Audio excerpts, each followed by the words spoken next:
The first presenter will be Grace Jisun Kim. She's a professor of theology at the Earlham School of Religion in Indiana. She actually has written and published quite a few books. She also writes regularly for a bunch of national publications like Time and The Nation and Huffington Post and The Feminist Wire. And she'll be giving a presentation on the Korean American women in the church. It's so wonderful that we can come together as Korean Americans and perhaps Asian Americans and think about our identity, our religious heritage, etc. That's so exciting because when the new African American History Museum went up, I was like, oh, we need one for the Asian Americans, so it'll be great if we could have one.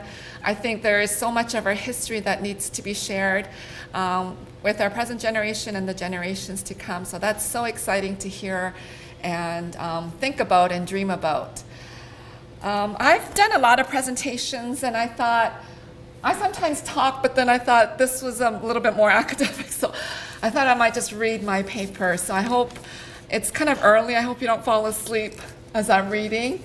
I know some of I brought a few of my books, so hopefully if you're interested, you could purchase it so I don't have to take it back with me tomorrow morning.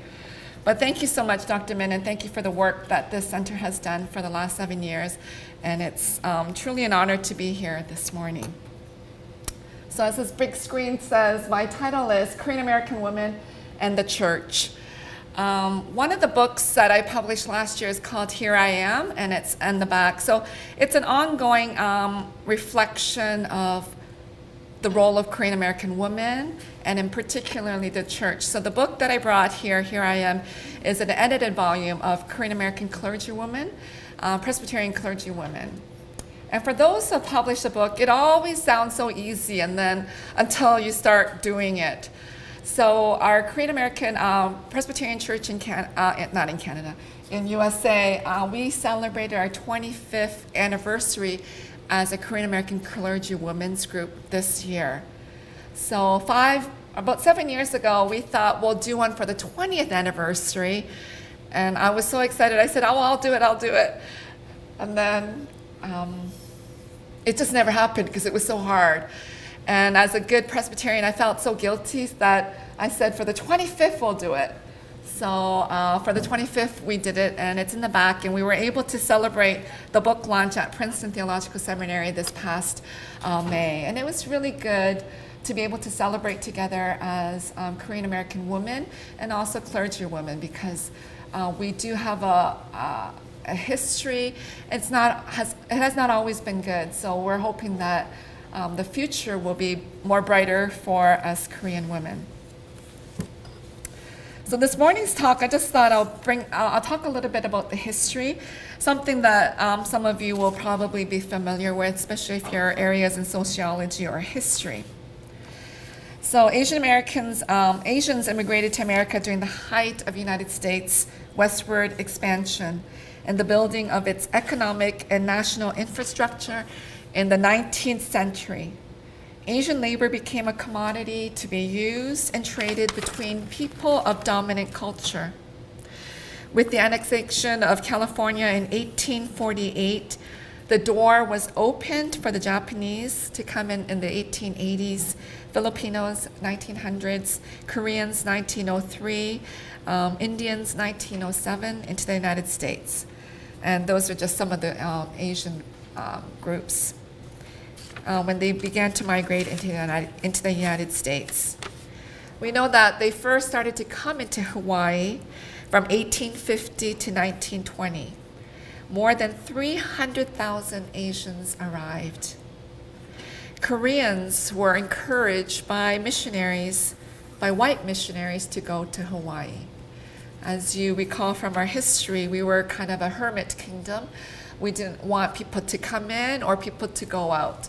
But when the white Western missionaries started to come into Korea, they encouraged Koreans to leave because America was considered a land or a Christian land. Missionaries told Koreans that America will be a land filled with milk and honey. And for some Korean women, that was a sense of hope, a promised hope for perhaps liberation and from family obligations and from within the patriarchy that is so entrenched in many of our Asian culture.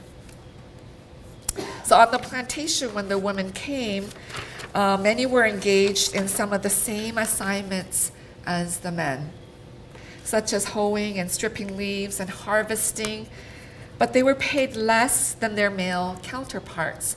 So they did essentially the same amount of work, but they were always paid less. And in some parts of the country, even today in 2016, that still exists. And I think that would be probably the same in our Korean American churches, where women are paid less for the same amount of work. What happened to the women was they would work in the fields, but then there were there were far more men than women. And the men, many of them were unmarried men, so they used to live in these camps together. So the woman would get up earlier in the morning to cook for the men before they left for the field, and then prepare their lunch. So they would pack their lunch, and then the woman would work in the field, and then they would come back a little earlier to then prepare dinner. And these would be camps full of men, maybe 20 to 30 men. So that was a huge obligation for the Korean women who had immigrated at that time. And many of them had children, so you work in the fields with your children, or you would have them on your back or have them sling around your body. And so they did all this work. They would cook and clean and wash, not only for their own families, but the men that lived in the camp. So they were doing the extra amount of work. So you can imagine the amount of work that these Korean women had to do. It wasn't easy, and it sure didn't sound like the promised land filled with milk and honey. Out of such history, background, and context have emerged important reflections, narratives, and theology from Korean immigrant women's lives. The distinct voices of Korean American women who have struggled and persevered through their religious and theological journeys are very important to examine, to reflect, and think about. Experiences of immigration, marginalization, racism, sexism, and the adaptation of their bi-religious heritages mark their history. As we study their past, it gives us a good backdrop to our present context and how identity, spirituality, and gender roles are shaped for Korean American Christian women.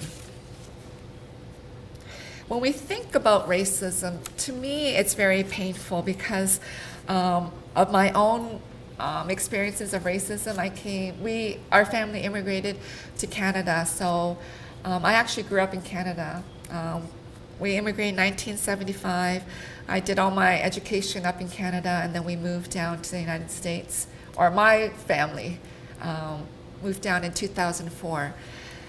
So when I grew up in Canada, when we talked about racism, it was never considered black and white. The term that was used for, I know Americans like to use the term people of color, so they would always say I'm a woman of color, and they would put that label on me.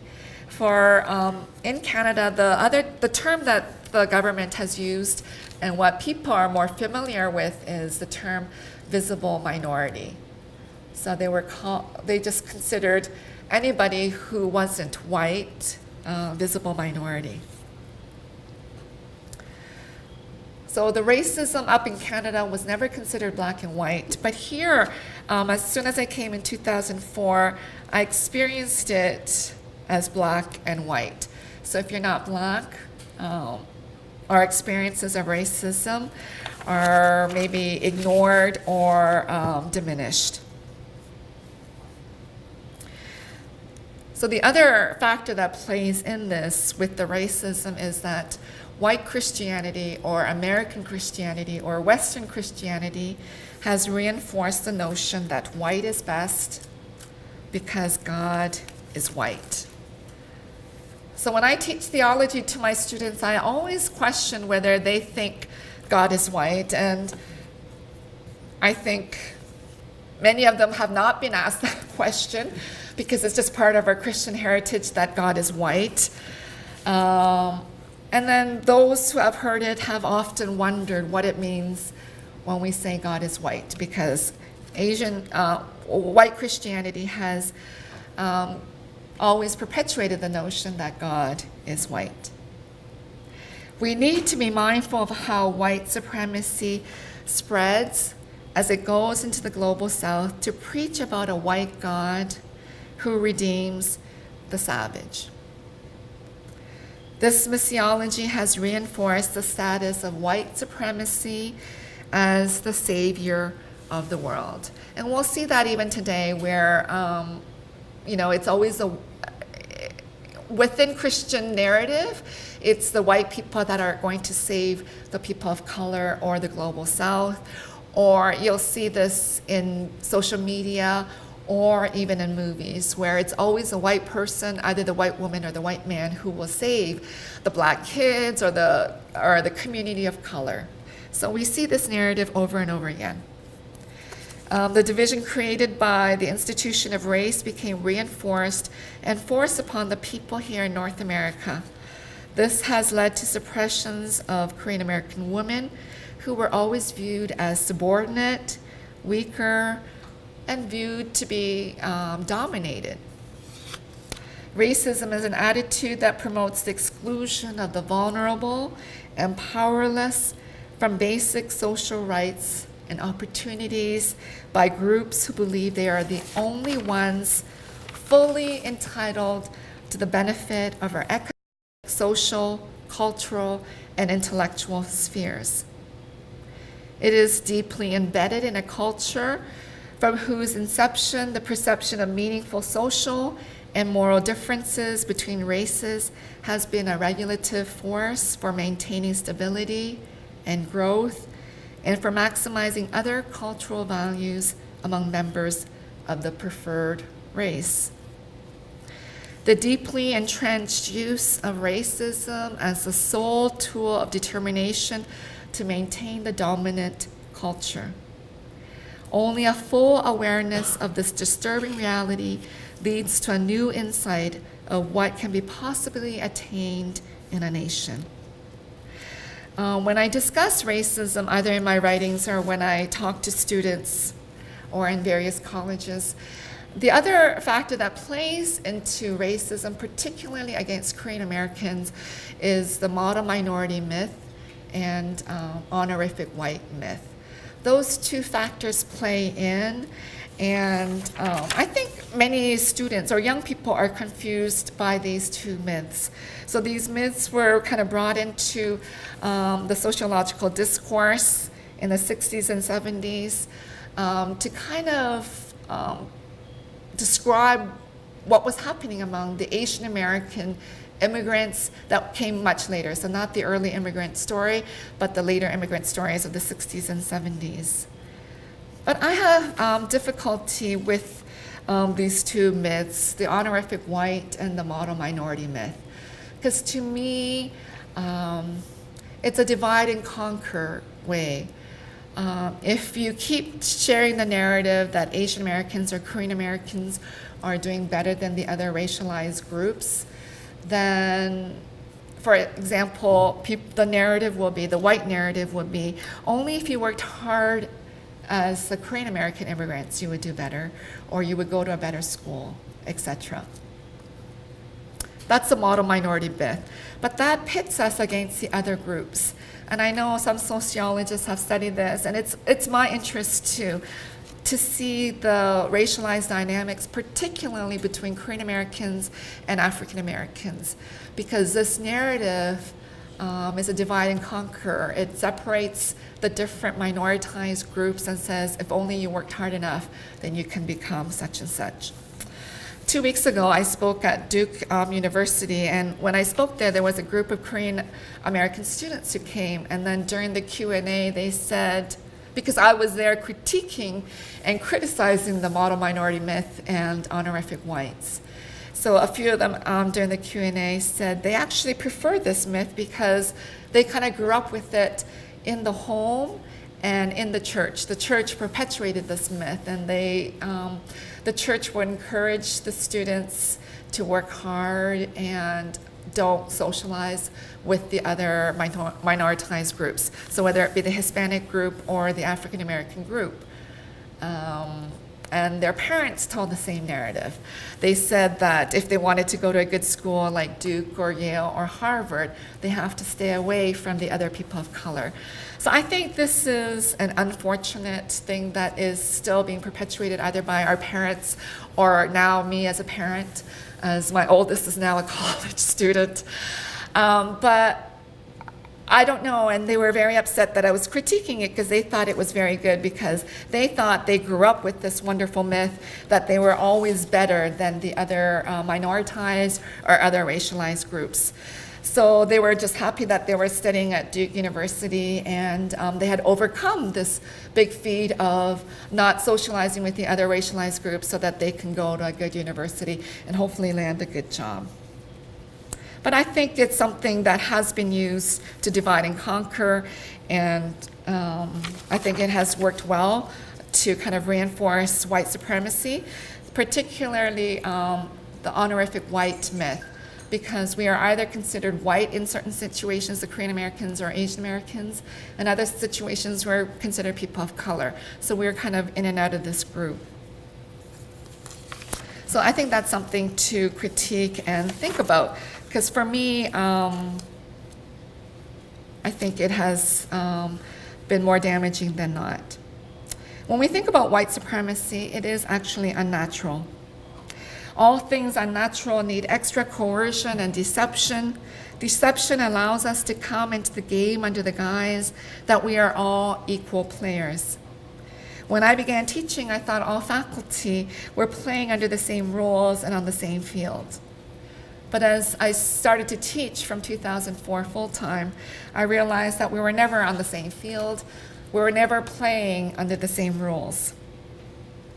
The stakeholders or the white people used all their power to throw me off their playing field. They live in a framework of white supremacy.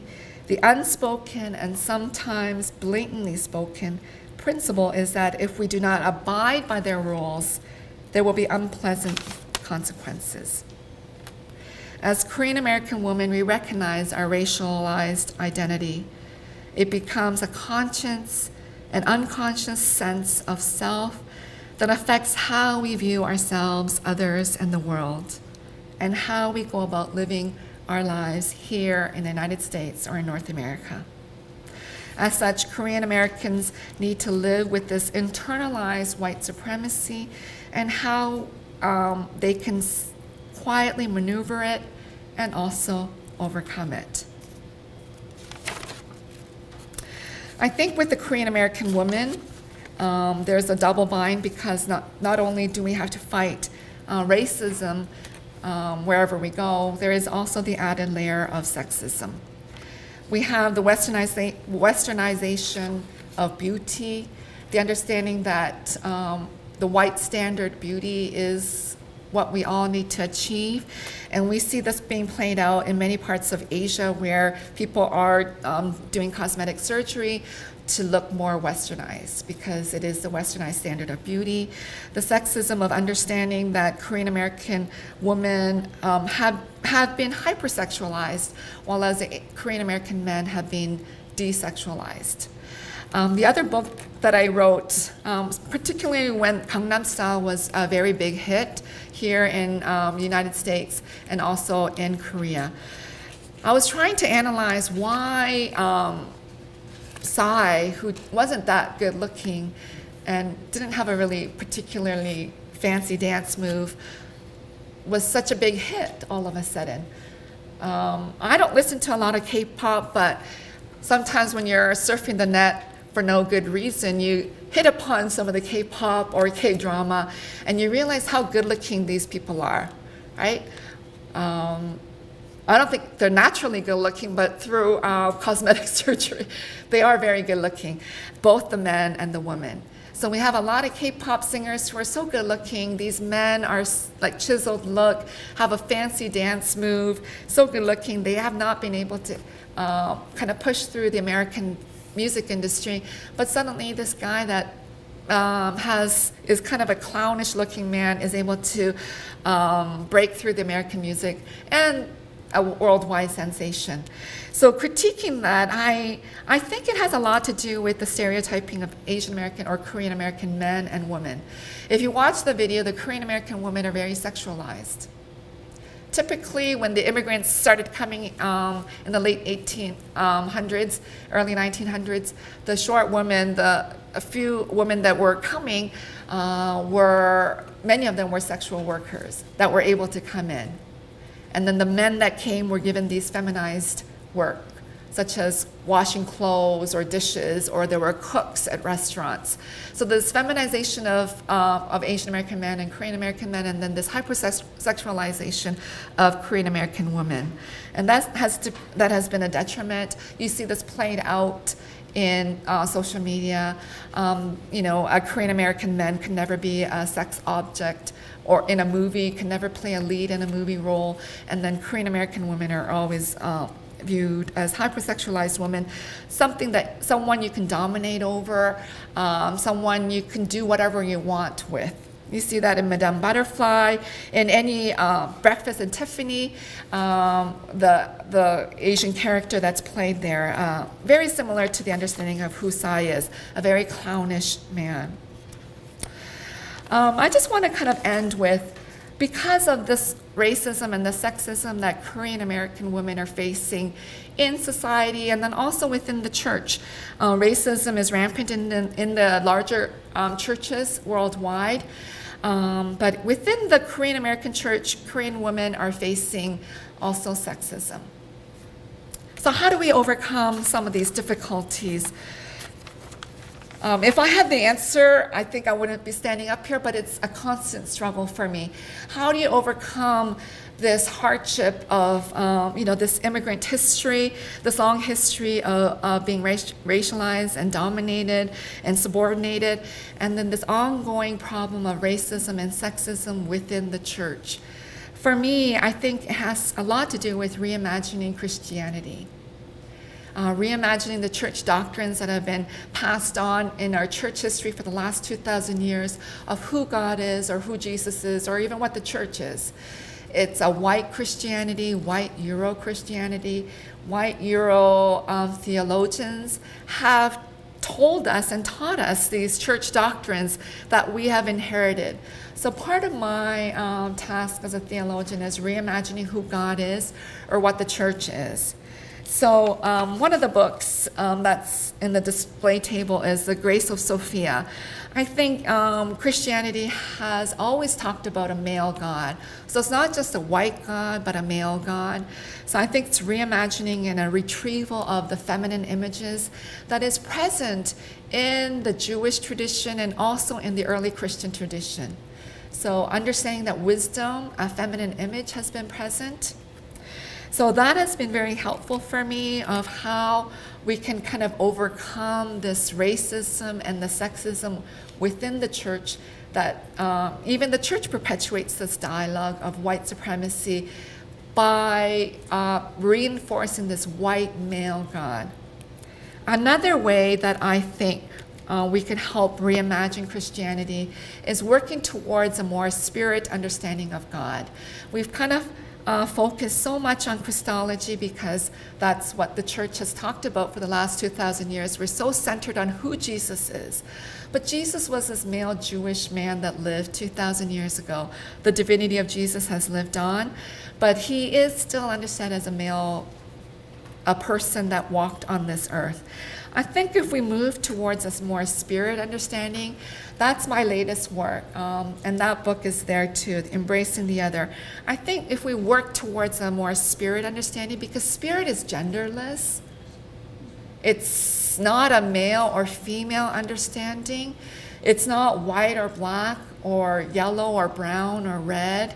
Spirit is kind of non-material bound, so it's not defined by color, by race, or by gender.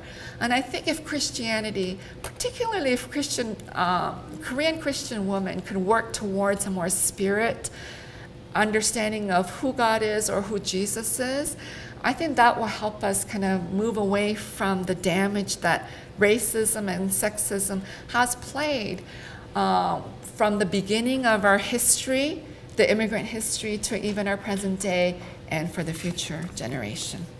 Thank you so much.